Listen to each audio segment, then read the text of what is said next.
اعوذ باللہ من الشیطان الرجیم بسم اللہ الرحمن الرحیم الذین ان مکناہم فی الارض، وہ لوگ جنہیں اگر ہم زمین میں تمکن عطا کر دیں.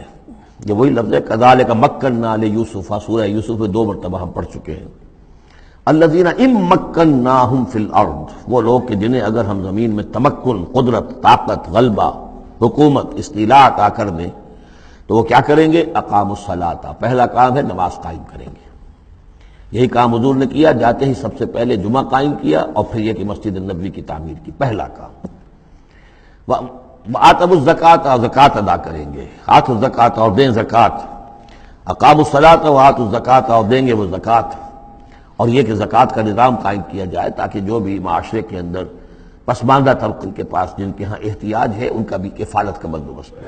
وَأَمَرُوا بِالْمَعْرُوفِ، اور وہ نیکی کا حکم دیں گے، وَنَهَوْا عَنِ الْمُنکَرِ، اور بدی سے روکیں گے. وَلِلَّهِ عَاقِبَةُ الْأُمُورِ، اور تمام معاملات کا بالکل آخری انجام تو ہے تو وہ تو ظاہر ہے کہ اللہ ہی کے ہاتھ میں ہے، اللہ کی قبضہ قدرت میں ہے. اس کو ہم یہ کہہ سکتے ہیں ایک اعتبار سے کہ گویا یہ نبی اکرم صلی اللہ علیہ وسلم کا مینیفیسٹو تھا. مینیفیسٹو ایک تو ہمارا آج کا تصور ہے کہ انتخابات میں جو پارٹیاں حصہ لیتی ہیں وہ اپنا اپنا پروگرام دیتی ہیں، لیکن اس سے علیحدہ کر دیجئے. لیکن چونکہ حضور، اگر یہ روایت صحیح ہے کہ یہ آیات نازل ہوئی ہیں جبکہ حضور تشریف لے جا رہے ہیں مکے سے مدینے کی طرف ہجرت کے سفر پر، تو اللہ کے علم میں ہے کہ اب آپ کا جو وہاں داخلہ ہونے والا ہے وہ تو ہوگا ایک بے تاج بادشاہ کی حیثیت سے. جاتے ہی آپ کو وہاں اللہ تعالیٰ کی طرف سے اختیار اور اقتدار مل جائے گا. تو جب یہ صورت ہوگی تو کیا کریں گے؟ ان کی پرائرٹیز کیا ہوں گی؟ تو جیسے کہ جماعتیں کہا کرتی ہیں کہ ہماری حکومت بنے گی تو ہم یہ کریں گے، تو گویا کہ یہ ہے وہ ہمیشہ کے لیے اہل ایمان کا جو سمجھیے کہ اللہ تعالیٰ کی طرف سے دیا ہوا ان کا مینیفیسٹو ہے. الذین ان مکناہم فی الارض اقاموا الصلاۃ وآتوا الزکوٰۃ وامروا بالمعروف ونہوا عن المنکر وللہ عاقبۃ الامور. یہ آیات خاص ہیں. اب دیکھیے پھر وہی جو مکی صورتوں کا مضمون ہوتا ہے بالکل انداز جو ہے وہ بدل جائے گا. یہ آیات ہیں اثناء سفر ہجرت کی، یا ہو سکتا ہے کہ مدینہ پہنچ کر نازل ہوئی ہوں، لیکن یہ مکی صورت میں رکھ دی گئی ہیں مناسبت کے اعتبار سے کہ جہاں حج کے یہ افعال بیان ہو رہے مناسک حج، اس کے ساتھ ہی ان کو شامل کر دیا گیا. اب وہی جو عام مکی مضامین ہیں مکی صورتوں کے وہ شروع ہو جائیں گے. وَإِن يُكَذِّبُوكَ فَقَدْ كَذَّبَتْ قَبْلَهُمْ قَوْمُ نُوحٍ وَعَادٌ وَثَمُودُ. اور اے نبی اگر یہ آپ کو جھٹلا رہے ہیں تو آپ سے پہلے بھی جھٹلایا ہے قوم نوح نے، قوم عاد نے، قوم سمود نے، قوم ابراہیم و قوم لوط، ابراہیم کی قوم نے اور لوط کی قوم نے، واصحاب مدین، اور مدین والوں نے، وکذب موسیٰ، اور موسیٰ کی بھی تکذیب کی گئی تھی. فَأَمْلَيْتُ لِلْكَافِرِينَ، تو میں نے کافروں کو کچھ ڈھیل دی، مہلت دی، ان کی رسی دراز کی. ثُمَّ أَخَذْتُهُمْ، پھر میں نے ان کو پکڑ لیا. فَكَيْفَ كَانَ نَكِيرٌ، تو میری پکڑ کیسی رہی؟ کیا حشر ہوا قوم نوح کا اور قوم ہود کا اور قوم صالح کا. ان تمام اقوام کے جو حالات ہیں وہ قرآن مجید میں بار بار آ چکے ہیں.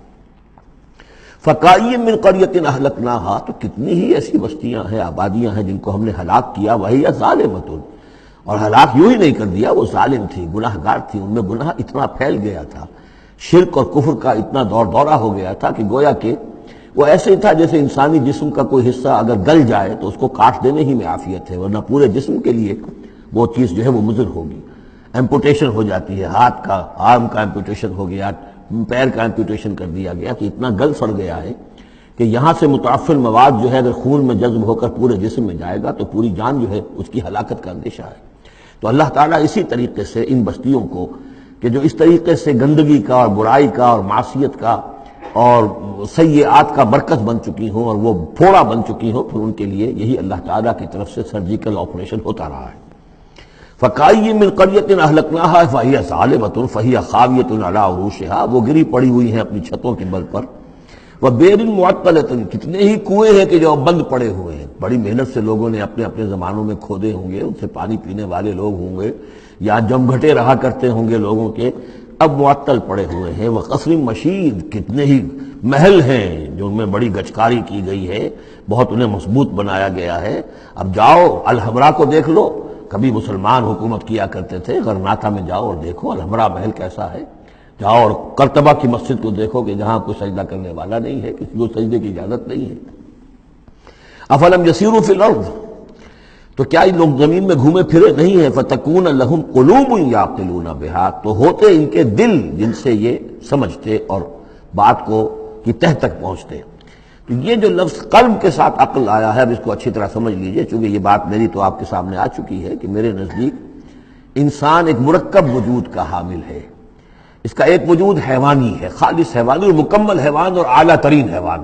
انسان اعلیٰ ترین حیوان ہے، تمام حیوانوں میں سب سے افضل ہے، اور اس میں وہ ساری فیکلٹیز ہیں کہ جو حیوانات میں بھی ہوتی ہیں، لیکن اس کا ایک روحانی وجود ہے، وہ مکمل وجود ہے، انڈیپینڈنٹ ہے، بالکل اس حیوانی وجود سے ایک علیحدہ اور مستقل بذات وجود ہے۔ یہ دونوں کیسے جڑے ہوئے ہیں یہ ہم نہیں جانتے۔ وہ تو ہمیں یہ بھی معلوم نہیں کہ انسانی جسم میں جان کہاں ہے، کچھ پتہ نہیں، کہاں دل میں ہے کہیں ہے، تو دل تو بدل دیتے ہیں لوگ، پھر بھی وہ جان تو وہی کی وہی رہتی ہے۔ اب تو جو کچھ ہو رہا ہے آپ کو معلوم ہے، تو جان کہاں ہے، کس چیز سے متعلق، دماغ سے متعلق ہے، دل سے متعلق، کہاں سے متعلق؟ تو لائف ہی کو ہم نہیں جانتے، تو لائف سے آگے روح کا تعلق کس طور سے ہے ہم کیا جان سکتے ہیں؟ ہست رب الناس رابا جان الناس، اتصال بے تکیف بے قیاس، یہ متصل ہے، یہ جو روحانی وجود ہے اور حیوانی وجود ہے یہ متصل ہے، ملے ہوئے تو ہیں، لیکن یہ اتصال ایسا ہے بے تکیف بے قیاس، نہ اس کی کیفیت معلوم ہو سکتی ہے، نہ اس کو کسی اور چیز پر قیاس کیا جا سکتا ہے، لیکن ہے دو علیحدہ وجود۔ ایک وجود پہلے پیدا کیا گیا تھا، کما خلقناکم اول مرہ، دوسرا وجود اس عالم خلق کے اندر آتا ہے، اور ان میں سے ہر ایک کی، دونوں کی اپنی اپنی عقل ہے۔ روح کی اپنی عقل ہے، روح کی اپنی آنکھ ہے، روح کے اپنے کان ہیں، اور جسم کے حیوانی وجود کے اپنی آنکھیں ہیں، اپنے کان ہیں، اپنی عقل ہے۔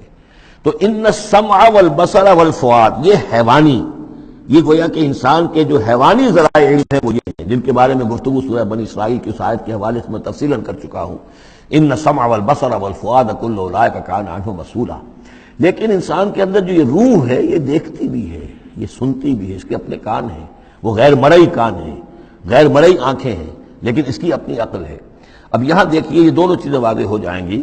فَتَكُونَ لَهُمْ قُلُوبٌ يَعْقِلُونَ بِهَا، تو ہوتے ان کے دل کہ جن سے یہ بات سمجھتے، او آذان يسمعون بها، یا ہوتے کان جن سے یہ سنتے، فَإِنَّهَا لَا تَعْمَى الْأَبْصَارُ وَلَكِنْ تَعْمَى الْقُلُوبُ الَّتِي فِي الصُّدُورِ، اس لیے کہ آنکھیں اندھی نہیں ہوا کرتی، دل اندھے ہو جاتے ہیں جو سینوں کے اندر ہے۔ یہ کون سا اندھاپا ہے؟ ابو جہل اندھا تھا کس اعتبار سے؟ ابو لہب اندھا تھا کس اعتبار سے؟ ولید بن مغیرہ اندھا تھا کس اعتبار سے؟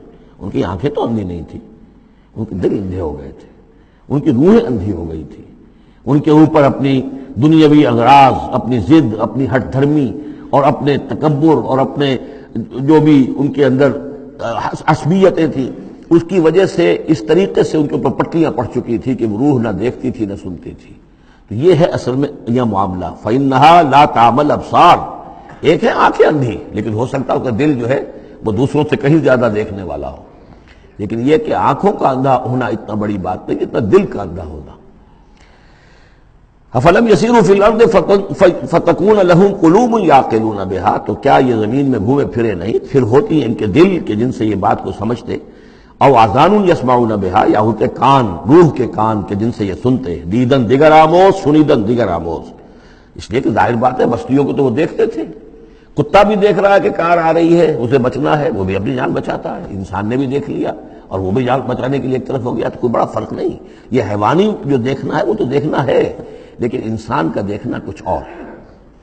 فَإِنَّهَا لَا تَعْمَى الْأَبْصَارُ وَلَكِنْ تَعْمَى الْقُلُوبُ الَّتِي فِي الصُّدُورِ، اس لیے کہ آنکھیں اندھے نہیں ہوا کرتی بلکہ دل اندھے ہو جاتے ہیں جو سینوں کے اندر ہیں، اس لیے کہ روح کا مسکن قلب ہے، یہ ہم جانتے ہیں، روح کا مسکن قلب ہے، یہ ہم نہیں جانتے کہ کیسے، کس طرح۔